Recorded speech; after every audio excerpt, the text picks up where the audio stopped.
예, 오늘 마태복음 20장을 치르죠. 네, 마태복음 20장입니다.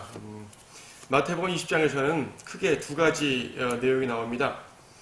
앞에서는 우리가 보통 말하는 그 포도원 일꾼의 비유, 포도원 일꾼들이 어떻게 일을 하는지, 또 거기에 대해서 주인이 어떻게 보상해 주시는지 이 부분에 대해서 쭉 말씀해 주시고 계시고, 뒷부분에서는 섬기는 종에 대해서 커다란 교훈을 주십니다. 이 두 가지 내용들을 다 한꺼번에 보게 되면은 결과적으로 하나님의 종이 어떻게 섬겨야 되는지, 어떠한 자세를 가져야 되는지, 이런 부분을 큰 틀어서 설명할 수가 있는데, 자, 하나씩 보도록 하죠. 첫 번째, 포도원 일꾼의 비유입니다. 1절에서 천국은 마치 자기 포도원을 위하여 일꾼을 구하러 아침 일찍 나간 집주인과 같으니, 천국은 제시되었습니다. 마태복음에서 천국, 자, 천국이란 단어 자체는 주님이 재림하셔서 왕으로 다스리는 그 위대한 찬란한 왕국을, 메시아 왕국을 말하지만, 마태복음 13장에서 천국 비유를 말할 때 이 비유가 이제 시대적으로는 교회 시대에 적용된다고 말씀드렸었어요. 천국 자체가 교회는 아니지만은 이 비유가 천국의 신비적인 형태로서 이제 교회 시대에 적용된다는 것을 설명드렸는데, 20장도 비슷한 맥락으로 설명이 될 수 있습니다. 천국은 마치 자기 포도원을 위하여 일꾼을 구하러 아침 일찍 집주인이 나왔다고 말합니다. 여기서 포도원이라고 말하는데, 포도원이라는 것은 큰 틀에 말해서 하나님의 통치 영역이라고 할 수 있습니다. 그분의 나라죠. 자, 여기 일꾼들이 필요합니다.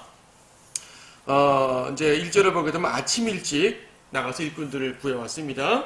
2절 보니까 그 주인이 일꾼들과 하루 품삯을 한 데나리온으로 정했다고 합니다. 한 데나리온으로 정하고 자기 포도원으로 들여보냈어요. 자, 우리 지난 시간에 한 데나리온이 이제 노동자의 하루 품삯이라고 보통 얘기했죠. 이 구절에서 우리가 알 수 있는 것입니다. 3절 보니까 제3시경에 나가서 또 일하지 않고 서성이는 사람들을 보고 또 포도원으로 불러들였습니다. 5절 보니까 제6시와 9시, 또 6절에 보면 11시경에도 나가서 일꾼들을 데려왔습니다. 여기서 3시, 6시, 9시 이렇게 말하는데, 이것은 이제 오늘날 시기의 개념이 아니라 이제 당시의 시간 개념이죠. 기본적으로 아침 일찍이라고 말하는 것은 아침 6시 경으로 볼 수 있고요. 3시는 오전 9시, 6시는 정오 12시, 그리고 이제 9시는 오후 3시, 그리고 12시가 오후 6시로서 이제 일이 끝나는 시점입니다. 그러니까 11시라고 하게 되면 오후 5시경으로 생각하시면 되죠. 그러니까 오늘날 우리 동그란 시계를 보게 되면 이제 6하고 12를 거꾸로 놓으면 됩니다. 12부터 쭉 내려오는데 6부터 내려온다고 생각하면 이제 딱 맞는 거죠. 자, 그래서 이제 하나님께서 이 하나님의 포도원에 그분의 일꾼들을 불러 모으는데, 아침 일찍 3시경, 6시경, 9시경, 또 11시경 이렇게 모읍니다. 특이한 것은 뭐냐면은 8절에 보니까 저녁에 되자 포도원 주인이 자기 관리인에게 말하기를 일꾼들을 불러서 나중에 온 사람부터 시작하여 처음에 온 사람까지 품삯을 주라고 하더라. 제11시경에 고용된 자들이 와서 각자 한 데나리온을 받은지라. 처음에 온 자들은 더 받을 줄로 생각했다가 그들도 각자 한 데나리온만 받으니 품삯을 받고 나서 그들이 그 집 주인에게 불평하여 말하기를 마지막에 온 이 사람들은 1시간만 일하였는데 당신은 종일 볕에서 짐을 진 우리와 그들을 동등하게 대우하였나이다 라고 하니. 자, 지금요, 한 데나리온으로 아침 일찍 온 농부들에게 이제 품삯을 정했습니다. 그리고 3시, 6시, 9시, 11시 농부들이 왔는데, 맨 나중에 온 11시에 온, 그러니까 오후 5시 파장하게 직전에 온 사람들에게 한 데나리온을 줬다는 얘기입니다. 그럼 당연히 먼저 온 사람들은 더 받겠다고 생각하지 않겠습니까? 하지만 주인은 똑같이 주는 것이에요. 노동이 서로 다른데 똑같이 줍니다. 공평하지 않죠. 여러분, 공평이라는 것이 무엇입니까? 공평한 것은요, 무조건 똑같이 주는 게 공평한 것이 아니라 그 자기의 수고에 맞게 정당하게 대우해 주는 것이 오히려 공평한 거 아니겠어요? 자, 오늘날 기준으로 보게 되면 뭔가 공평하지 않은 그 주인 같습니다. 심지어 15절에서는 내 것을 가지고 내 뜻대로 하는 것이 부당하냐? 나의 선함이 내 눈에는 악하게 보이느냐? 라고 이제 주인이 말하기까지 합니다. 자, 이걸 보고요, 또 오늘날 또 수많은 소위 말하는 악덕 기업주라는 사람들은, 봐라, 주인이 마음대로 할 수 있다. 뭐 노동자들이 요구할 수 없다. 주인 맘이다. 이렇게 또 말해버리면 곤란하죠. 이건 그런 말씀이 아닙니다. 그럼 무슨 말씀입니까? 여기서 보게 되면 교리적인 중요성이 있습니다. 지금 여기서 이 비유의 큰 틀을 보게 되면은 천국비유, 그러니까 교회 시대에 펼쳐지는 내용입니다. 교회 시대에 펼쳐지는 하나님의 일꾼들에 대한 내용입니다. 그러면요, 제 아침 일찍, 이제 6시경과 3시경, 6시경 이렇게 말하는 것은요, 교회사 시대에 각 시대별로 부르심 받은 주님의 종들을 의미할 수가 있습니다. 말하자면 아침 일찍 부르심 받은 종들은, 이제 농부들은 초대교회 성도들을 볼 수 있겠죠. 초대교회 복음 전하고 했었던 그런 성도들, 그리고 3시경, 6시경, 9시경 정오 때 뜨거운 태양 아래서 종일 볕에서 짐을 진 분들이라 말할 때, 이들은요 중세 유럽에서 얼마나 카톨릭의 박해가 있었습니까? 정말 피해 박해가 있었거든요. 그런 끔찍한 시대라고 비유할 수도 있겠죠. 11세기에 들어온 사람들, 우리 같은 사람들입니다. 주님 재림 직전에 들어온 사람들이죠. 라오디케아 교회 시대라고 보통 얘기하지만 우리가 들어왔습니다. 분명히 어떤 시대는 더 고생을 많이 했습니다. 우리는 그렇게 고생을 많이 하는 것인가? 물론 우리도 개개인적으로 봤을 때 고생을 많이 하는 분도 계시고, 그러니까 주님을 위해서 수고를 많이 하는 분들도 계시고, 뭐 그렇지 못한 분들도 계시겠지만은, 시대적으로 말해서는요, 하나님 보시기 동등한 수고예요. 순교를 당할 만큼 극심한 시대도 있었고, 오늘날처럼 아니한 시대도 있지만, 하나님 보시기에는 동일한 일꾼들로 보신다는 얘기입니다. 동일하게 대우하신다는 얘기죠. 개인적으로 말하게 되면 하루 종일 수고한 사람과 끝에 간단히 수고한 사람이 동일하게 대우받는 것이 좀 어색해 보일 수 있지만, 이것은 그런 것이 아니라 교회 시대 전체에 대한 비유로 이해를 하시면 됩니다. 이것이 교회 시대라고요? 교회 시대는 밤 아닙니까? 라고 보통 질문할 수도 있습니다. 여러분, 보통 이제 교회 시대의 영적 개념을 말하면 밤이에요, 밤. 마가복음 13장 35절 보더라도 이제 교회 시대를 의미할 때 밤으로 묘사를 하셨죠. 그러므로 깨어있으라. 그 집주인이 언제 올는지, 저녁일는지 밤중일는지 다기울 때일는지 아니면 아침일는지 너희가 모르기 때문이라. 밤중이 아니에요. 한밤중에 이제 밤이 시작될 때부터 한밤중 새벽녘까지, 이런 밤 전체가 교회 시대입니다. 교회 시대의 영적 개념을 말합니다. 왜 교회 시대를 밤으로 말하냐면, 태양이 없는 시대니까. 예수님이 태양이지 않습니까? 예수님이 의의 태양입니다. 태양은 예수님으로 비유가 됩니다. 예수님께서 교회 시대, 물론 우리 마음속에 영적으로 계시지만 하늘에 계시잖아요. 그분이 몸을 입고 육체를 입고 이 땅에 계시지 않습니다. 초림 때 그분은 이 땅에 계셨고요. 재림 때 다시 이 땅으로 오실 것입니다. 지금은 주님께서 이 땅에 계시지 않아요. 몸으로. 위에 계시죠. 그래서 지금 이 시대에는 태양이 없으니까 밤인 겁니다. 밤이죠. 그럼 태양이 없으면 무엇으로 빛을 냅니까? 달로 빛을 내죠. 교회가 달입니다. 그래서 이제 교회는요, 달은 자기 자신의 빛을 내는 것이 아니라 태양 빛을 받아서 빛을 내기 때문에, 교회 역시 우리 스스로의 빛을 내는 것이 아니라 예수 그리스도의 빛을 받아 비추는 그런 역할입니다. 자, 이처럼 교회 시대를 보통 밤으로 말하는데, 이건 교회 시대 영적 상황을 말할 때 밤이라 말하는 것이고, 마태복음 20장에서는요, 교회 시대인데 나주로 묘사를 합니다. 왜 교회 시대를 나주로 묘사하는 것이냐면, 성도들이 주님을 위해 일한다는 개념에서 말할 때, 밤은 자야 되잖아요.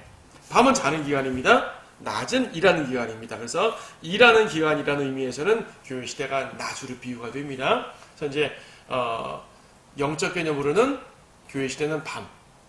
성도들이, 일꾼들이 주님을 위해서 일해야 된다, 봉사해야 된다, 섬겨야 된다, 사역해야 된다라는 개념으로 말할 때는 교회 시대를 나주로 말할 수가 있겠죠. 자, 그래서 이제 우리는 이 비유에 대해서 교리적으로 교회 시대 전체에 흐르는 각각의 일꾼들에 대한 보상을 말하는 것입니다. 이에 예수님께서는요, 초대교회 로마의 그 카타콤에서 순교한 성도들과 여러분과 동일하게 대우를 해주시는 것입니다. 여기 보게 되면요, 아침 일찍 온 일꾼들에게는 20장 2절에서 하루 품삯을 한 데나리온으로 정했다고 말씀하고 있지만, 30, 60, 90경이 온 사람들에게는 얼마라고 정하지 않았습니다, 여러분. 3절에 보게 되면, 4절에 보게 되면, 내가 적절한 대가를 주리라 그랬죠. 적절한 대가를 주리라. 7절에서도요, 11시경에 온 사람들에게 적절한 대가를 받으리라 그랬습니다. 주님께서 적절히 대우하시는 것입니다. 일단, 한 데나리온으로 이제 정해졌으면은 받는 것이에요.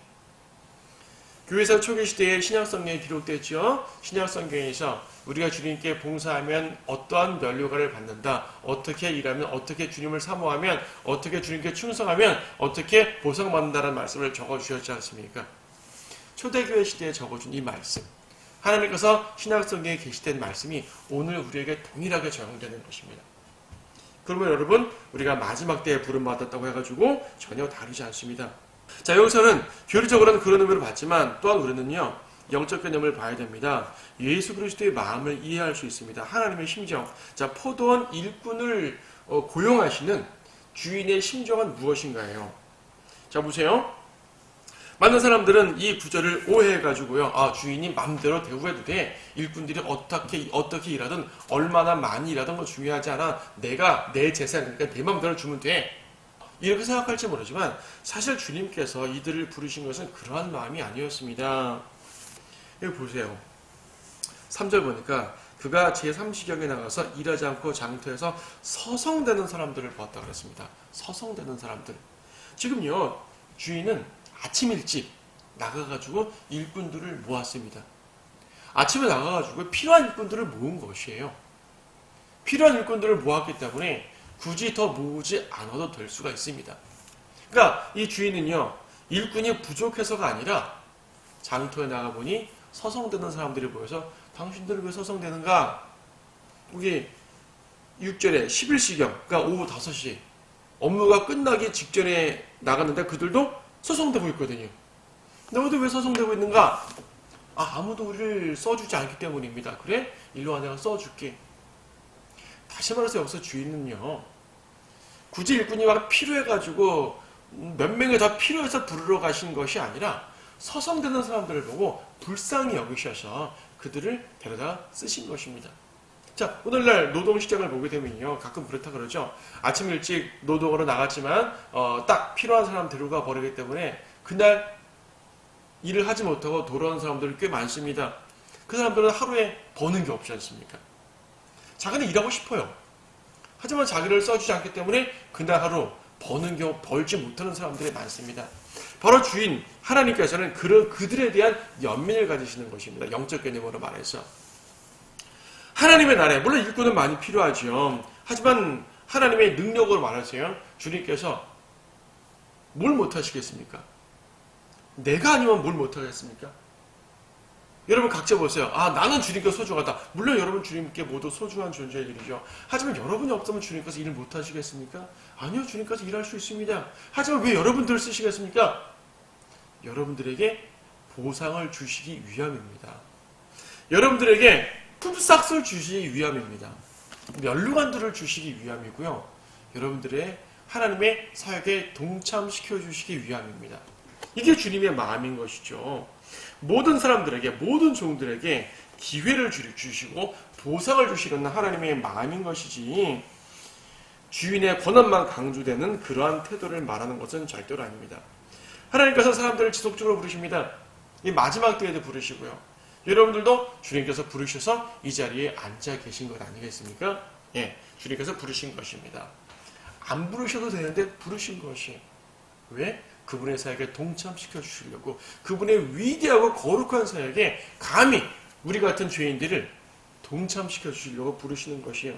장터에서 서성대지 말라고, 서성대지 말고 와서 일하고 면류관 받으라고, 상급 받으라고 부르시는 것입니다.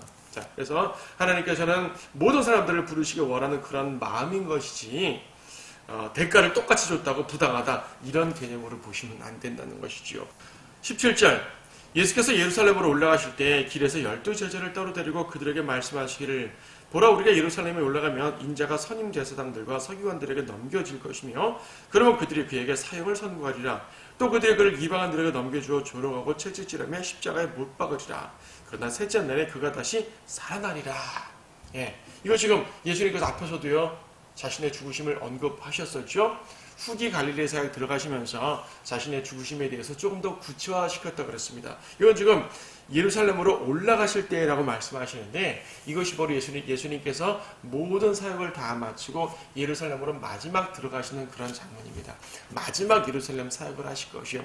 이때로부터 며칠 내에 예수님께서는 죽으십니다. 예수님 죽으신 며칠 전입니다. 얼마 전이에요? 얼마 전에 지금 예루살렘으로 들어가시는 과정에서 말씀하시는 것이죠. 앞에서는 약간 개괄적이었지만 이건 좀 더 구체적이 되었습니다. 12제자를 따로 데리고 가셨다고 말씀하시니까 예수님을 따르는 더 많은 제자들, 더 많은 무리가 있었지만 12제자만 따로 데리고 이 중요한 말씀을 하신 것입니다. 예루살렘에 올라가면 제사장들에게 사형을 선고받는다고 합니다. 예수님 그렇게 되셨잖아요. 대제사장들이 예수님께 사형을 선고했고요. 또 19절 보니까 이방인들에게 넘겨진다고 했습니다. 빌라도에게 넘겨졌지 않습니까? 이 제사장들은 율법에 따라서 예수님을 재판을 했지만 당시 로마 시대이기 때문에 모든 이 행정권이라든지 군사권을 로마가 갖고 있기 때문에 함부로 사람을 죽이지 못했죠. 죽이는 건 로마가 해야 됩니다. 형 집행은 로마가 해야 됩니다. 그래서 이방인, 유대인과 이방인이 하나가 되어서 예수님을 죽였습니다. 예수님께서는요, 유대인에게만 죽임받아도 돼요. 어차피 구약 성경의 예언에 따르면 예수님 죽임받아야 되기 때문에 죽임은 받으셔야 됩니다. 죽으셔야 됩니다. 유대인에게만 죽어도 되지 않습니까? 근데 이방인에게까지 합세해서 예수님을 죽였습니다. 이방인에게만 죽임당해도 됩니다. 유대인들은 예수님을 받아들이고 이방인들이 그들을 죽인다. 이럴 수도 있겠죠. 하지만 성경은 유대인과 이방인들이 합작으로 예수님을 죽였다고 묘사합니다. 왜 예수님은 그렇게 죽으셔야 됐을까요? 유대인과 이방인들이 모두 죄인이라는 것을 드러내 주시는 것입니다. 유대인은 예수님을 받아들이고 이방인은 예수님을 죽였다? 그러면 유대인들은 어떤 죄가 있어요? 죄 없지 않습니까? 예수님은 온 인류를 위해서 죽으셨는데 말입니다. 그렇지 않아요? 그래서 예수님께서는요, 유대인과 이방인, 즉 온 인류를 구원하시기 위해서 온 인류에게 그분의 구속사역을 용서를 하시기 위해서 그 모두에게 죽임을 당하시는 모습을 보여주는 거죠. 자, 제자들에게는요, 마음 단단히 먹어 하는 그러한 의미입니다. 자, 나 이제 예루살렘 갈 거야. 이제 죽임 당할 거야. 물론 부활도 할 거지만 일단 죽을 거야. 마음 단단히 먹어. 이런 개념으로 말씀하셨습니다. 하지만 20절 이하 내용을 보게 되면 제자들은 전혀 마음을 단단히 먹은 것 같지 않습니다. 예수님이 이렇게 말씀하실 때 별로 귀담아 듣지 않은 것 같아요. 이들은 지금요, 예수님은 자신이 죽으신다고 말씀하시는데 이들은 예수님이 왕이 될 것만 생각을 하고 있습니다. 20절, 그때 세베대의 자녀들의 어머니가 자기 아들들과 함께 주께 와서 경배하면 무엇인가를 그에게 구하더라. 여기서는 지금 세베대의 자녀들의 어머니, 세베대의 자녀들은 야고보와 요한을 말합니다. 야고보와 요한, 야고보서를 쓴 야고보, 요한복음을 쓴 요한, 그렇죠. 야고보와 요한. 어떤 사람들은 이제 야고보서를 다른 야고보가 썼다고 말하지만은 성경적으로 볼 때 이 야고보가 쓴 것이 맞아요. 자, 어쨌든 야고보와 요한이 이 세베대의 아들들인데 그들의 어머니가 와서 예수님께 일종의 청탁을 합니다.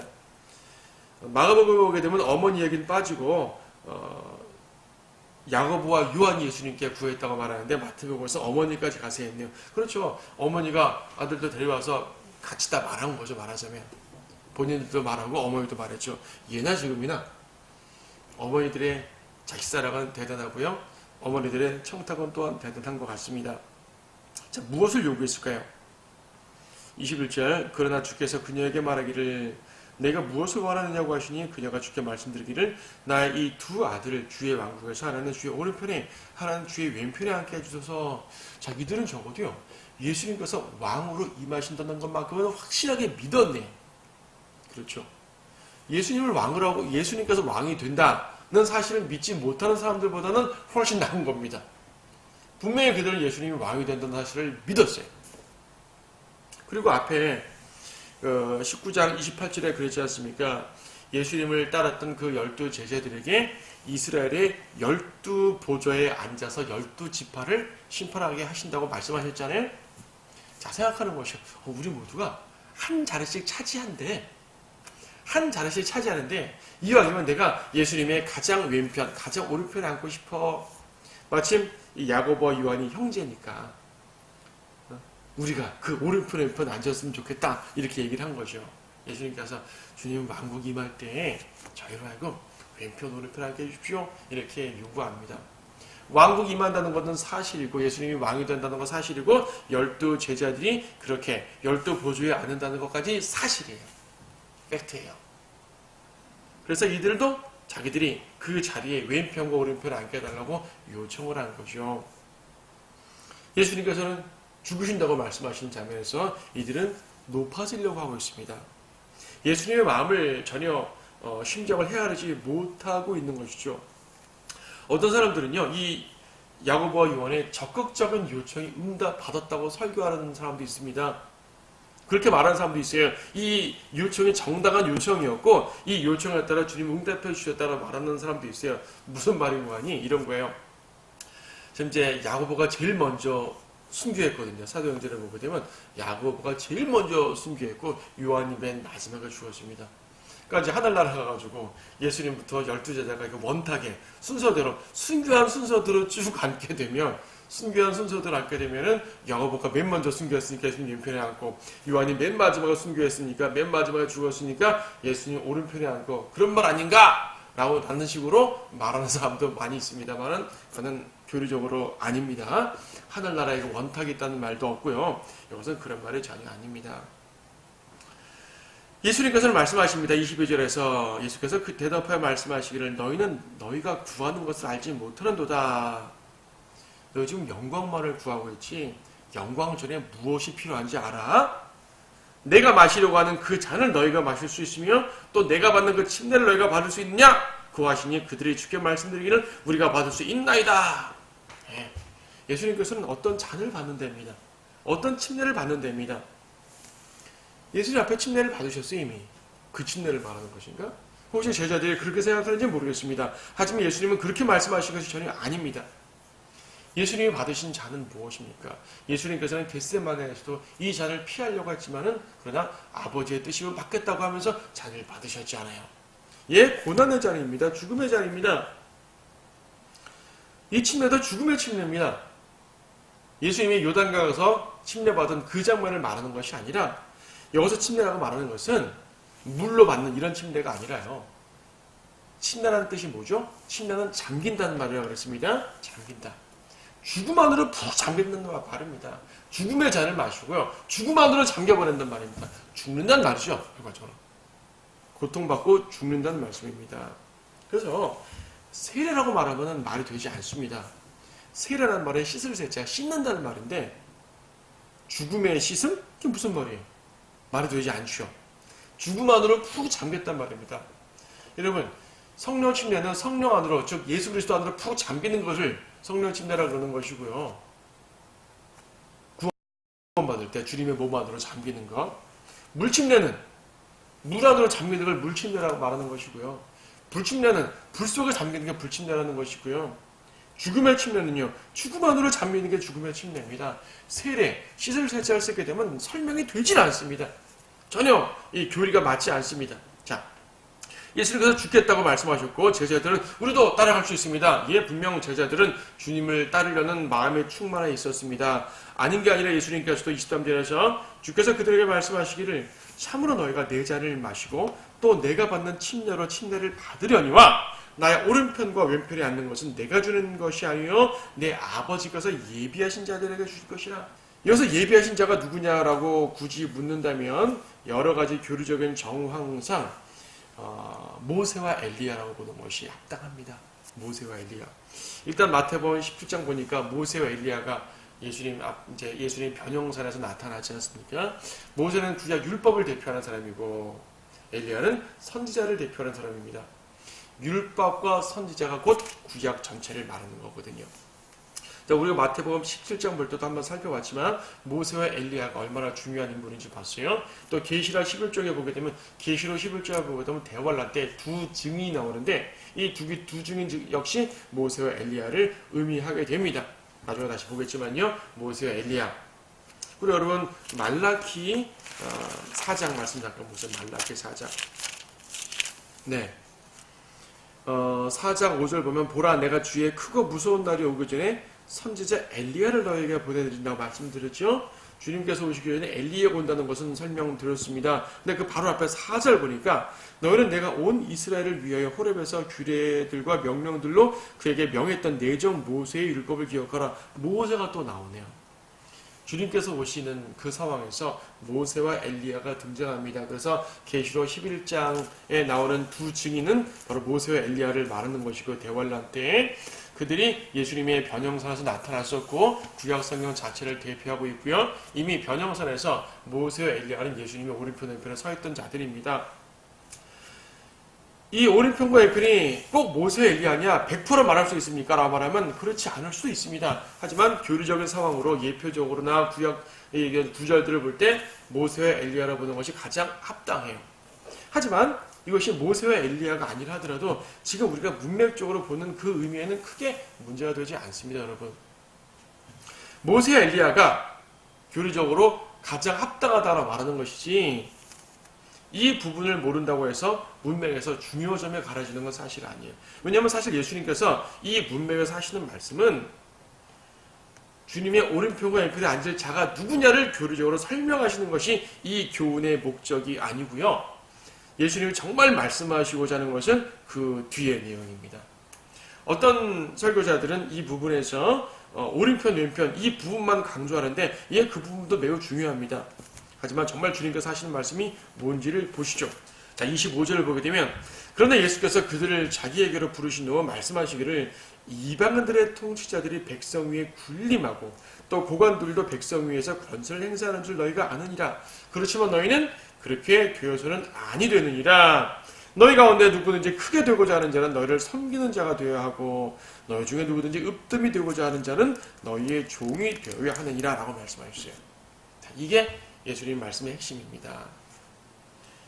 야고보와 요한이 우리를 예수님의 오른편과 왼편에 앉아주십시오 라는 말씀을 대답하시면서 정말로 가르치시고자 원하시는 것은 모세와 엘리야를 말씀을 가르쳐 주시기 위함이 아니라 이 교훈을 가르쳐 주시기 위함이었습니다. 어찌 보게도 마태복음 20장 전체 아니요, 마태복음 전체 아니요, 신약성경 전체가 말씀하고 있는 부분이 이 부분일 수 있어요. 그만큼 예수님의 마음을 보여주는 가장 핵심적인 구절입니다. 뭐예요? 이방인 통치자와 하나님의 종을 비교하는 것입니다. 이방인 통치자와 하나님의 종. 왜 이방인 통치자를 하나님의 종과 비교하냐면 우리가 통치자들 될 거잖아요. 여러분, 하나님의 백성들로서 주님께서 앞으로 왕국을 임하실 때 이 제자들과 마찬가지로 우리 역시 예수님과 함께 공동 상속자가 됩니다. 이 땅을 다스리게 됩니다. 천년 왕국 때 이 땅을 다스리게 됩니다. 우리도 통치자에 반열했습니다. 아직 우리는 통치하지 않지만 통치자인 예수님과 한 몸을 이루었고요. 그분의 신부가 되었고요. 우리 역시 신분적으로 예수님과 함께 통치자가 될 것입니다. 그래서 우리라는 통치자와 하나님의 백성으로 하나님의 종이라는 통치자와 이방 통치자와 비교라는 것이에요. 자, 같은 통치자는 통치자인데 너무나 달라요. 이방 통치자는 어떤 사람들입니까? 백성들의 군림하는 자들입니다. 높아지려고 하는 자들입니다. 오늘날 정치가들을 보세요. 말로는 국민들을 위해서 일한다고 하지만 사실은 자기들의 권력을 위해서 일하는 거 보이지 않습니까? 예, 분명 그렇습니다.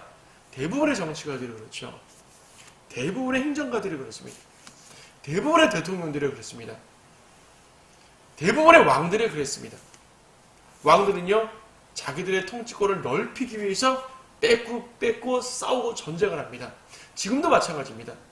칼로 전쟁을 하기도 하지만 지금은 외교로 전쟁을 하기도 하죠. 어쨌든 다 뭐예요? 자기의 통치 영역을 넓히려는 것입니다. 높아지려는 것이에요. 말로는 국민의 종입니다. 아니요, 그들은 국민 위에 올라와 있는 사람들입니다. 그렇게 받으려고 합니다. 이게 이방 통치자의 모습이에요. 그들에 대해 우리는 어떤 면도 다림할 필요가 없습니다. 주님이 우리에게 말씀하시는 것은 우리에게 종이라고 말씀하십니다. 종이란 말은 낮아지는 것이죠. 자, 사람들은 생각합니다. 그래, 종이야. 우리는 하나님의 종이지. 우리는 사람의 종이 아니라 하나님의 종이야 라고 말합니다. 여러분, 사람의 종이 아니라 하나님의 종이라고 말할 때는 사람들에 의해서 좌우되지 말고 하나님의 말씀에 의해서 행동하라 라는 의미에서 사람의 종이 아니라 하나님의 종이라고 말하는 거지요. 사실 하나님께서는요, 각 사람들에게 종이 되라고 말씀하신 것이, 그들을 섬기라고 말씀하신 것입니다. 자, 많은 소위 권위주의 주의 종이라는 사람들 말입니다. 나는 종은 종인데 주의 종이다. 나는 종은 종인데 하나님의 종이다. 그냥 종이 아니라 하나님의 종이기 때문에 당신들 같은 백성들보다 높습니다. 높아! 라고 말하는 것이죠. 마치 자기들이 하나님과 이 백성 사이에 매개체로서 중보자로서 한다고 생각합니다. 이러한 제사장 역할을 하려는 것이거든요. 아닙니다. 그래서 하나님의 종이란 말이 어느 순간부터 권위자라는 개념으로 들었었어요. 오늘날 수많은 교회 목사님들이 그러지 않습니까? 말로는 하나님의 종인데 사실은 교인들을 위해 군림하고 있습니다.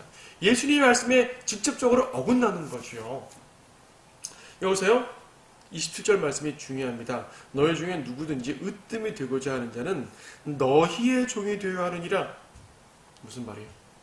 으뜸이 되고자 하는 자는 하나님의 종이 되어야 하느니라 라고 말하지 아니하고 너희의 종이 되어야 하느니라 라고 말씀하셨습니다. 물론 하나님의 종은 맞는데 예수님의 지금 묘사가 설명이 너희의 종이라고 말씀하십니다.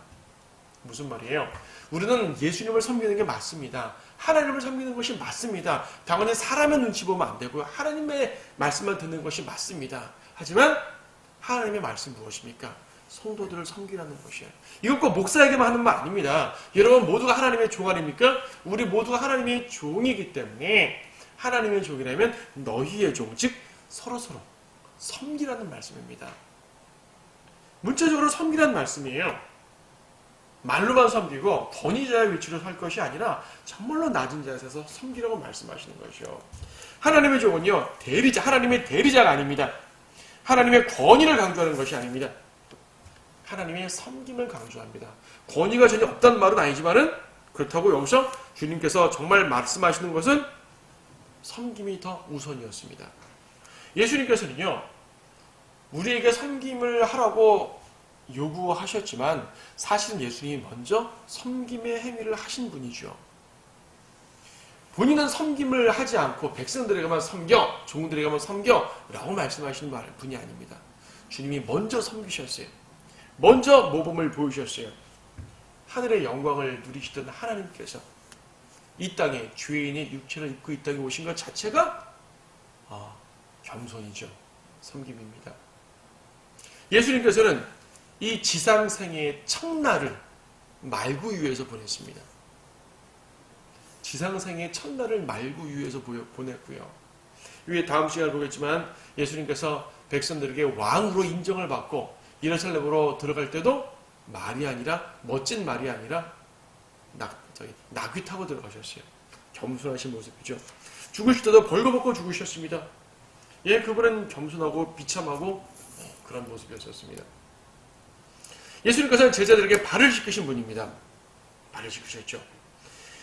거기 어디에 28절 보게 되면 인자도 섬김을 받으려고 온 것이 아니라 섬기러 왔고 또 많은 사람을 위하여 자기 생명을 몸값으로 주려고 온 것이라. 자, 섬김이란 말 나왔고요. 몸값이란 말 나왔습니다.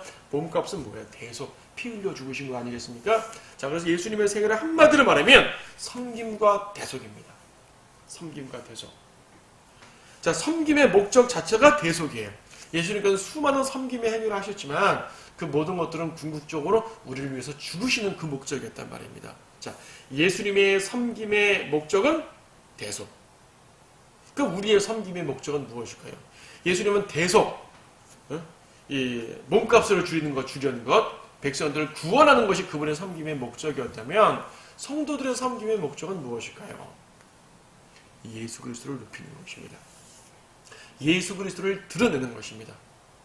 우리를 통해 예수님을 세상에 드러내는 것이고요. 우리를 통해 성도들 서로에게 예수님을 드러내는 것입니다. 예수님은 눈에 보이지 않습니다. 여러분들은 하나님 말씀을 통해 예수님의 모습을 볼 수 있지만 세상 사람들은 예수님을 볼 수가 없습니다. 세상 사람들이 예수님을 보려면 성도들을 통해서 봐야 됩니다. 성도들의 모습을 통해서 성도들의 사랑과 섬김과 진리에 충만한 그런 모습을 통해서 예수 그리스도의 모습을 보게 되는 것이요. 우리를 통해 예수님께 이끌림 받는 거란 말입니다. 우리를 통해 진리로 이끌림 받는 거란 말입니다. 그래서 우리의 섬김의 목적은 그리스도를 드러내는 것이요. 이것이 온전한 종들의 모습입니다. 자, 지금 제자들은 참 잘 잘못된 생각을 한 거죠. 예수님이 분명히 자기가 죽겠다고까지 말씀하셨는데 그 말씀은 아랑곳하지 않고 왕국 누가 더 높느냐 이런 것만 서로 옥신각신하고 있었단 말입니다. 주님께서는 그런 거 하지 마. 나중에 다 줄게. 나중에 다 주긴 줄 텐데 지금은 아니야 라고 말씀하시는 거죠. 여러분 재림 때 천년왕국 되면 여러분 정말 한 자리씩 하게 될 것이에요. 면류관 받고 통치권을 얻을 것입니다. 하지만 아직은 아닙니다. 어떤 사람들은 나중에 받을 통치권을 미리 행사하려고 막 권위를 행사하는 사람도 있는데 아니에요. 예수님께서는 겸손한 통치자를 원하십니다. 겸손한 종을 원하십니다. 이것이 예수님께서 오신 목적이고요. 그래서 제자들은 분명히 왕국의 통치자가 될 것은 분명하지만 그런 건 신경 쓰지 말고 섬겨라 라고 말씀하신 거죠. 십자가 없이 면류관이 없습니다. 고난 없이 승리가 없습니다. 여러분 지금 고난 당하신다면 승리를 위한 발판이 된 줄을 믿으시기 바랍니다.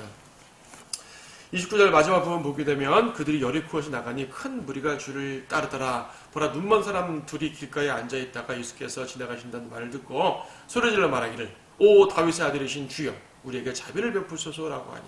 자, 여리코는 지금 예수님께서 예루살렘으로 들어가는 과정에 있는 그 중간 길입니다.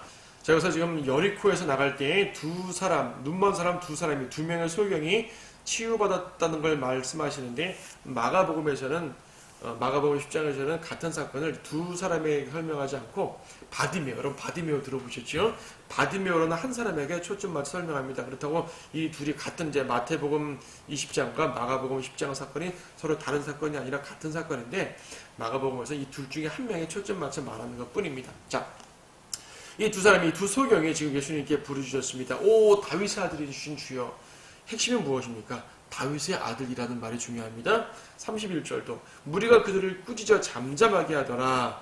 그러나 그들이 더욱 소리질러 말하기를 오 다윗의 아들이신 주여 우리에게 자비를 베푸소서. 지금 30절에서 오 다윗의 아들이신 주여 예수님께 다윗의 아들이라 말합니다. 31절 무리들이 꾸짖어도 또 역시 오 다윗의 아들이신 주여. 자, 우리 앞에서 봤습니다. 앞에서부터 계속 마태복음을 쭉 공부하면서 예수님께서는 구약에 예언된 메시아 왕이다 라는 걸 설명드렸죠. 병자들을 치유하는 장면을 말했습니다. 예수님이 왕국을 임하시게 되면 지금은 영적 왕국으로서 하나님의 나라를 우리에게 주셨지만 주님 재림하실 때는 천국, 즉 실제적인 왕국의 왕이 된다고 말씀드렸지 않습니까? 실제적 왕국의 왕, 그분이 바로 메시아 왕이라는 얘기예요. 근데 메시아 왕은 바로 구약에 다윗의 보좌를 잇는 왕이란 말입니다. 그래서 수많은 사람들이 예수님을 다윗의 아들로 불러서 구원을 받고 병들도 치유받았습니다. 이들도 마찬가지예요. 그러므로 이들이 예수님을 다윗의 아들이라 불렀다는 얘기는 예수님을 유대인의 왕, 구약에 예언된 메시아 왕으로 인정을 했단 말이죠. 많은 사람들은 인정하지 않았지만 오히려 이런 병자들이 예수님을 인정하고 따랐던 모습을 보게 됩니다. 32절, 33, 34절 예수님께서 그들을 고쳐주셨죠. 내가 너에게 무엇을 하여 주기를 원하냐? 주여 우리의 눈을 뜨게 원하나이다. 예수님께서 가엾게 여기셔서 그들을 눈을 만지셔서 눈을 뜨게 해주셨습니다. 천국복음의 표적이죠. 예수님은 마태복음 4장부터 죽으시기 전까지 이 치유사역을 끊이지 않았습니다.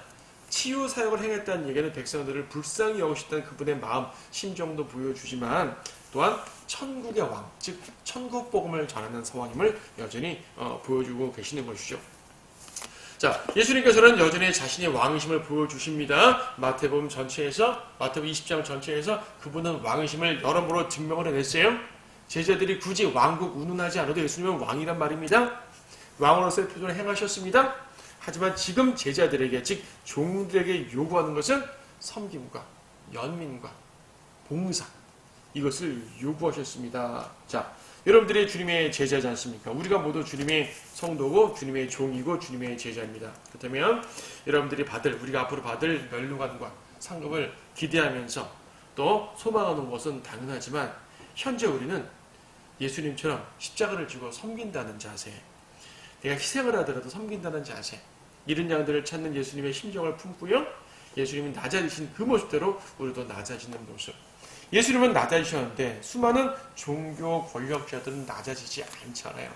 자, 그런 모습들을 우리는 배제하고 우리 스스로가 하나님 안에서 온전한 모습으로 하나님의 종의 모습으로 서시기를 바랍니다.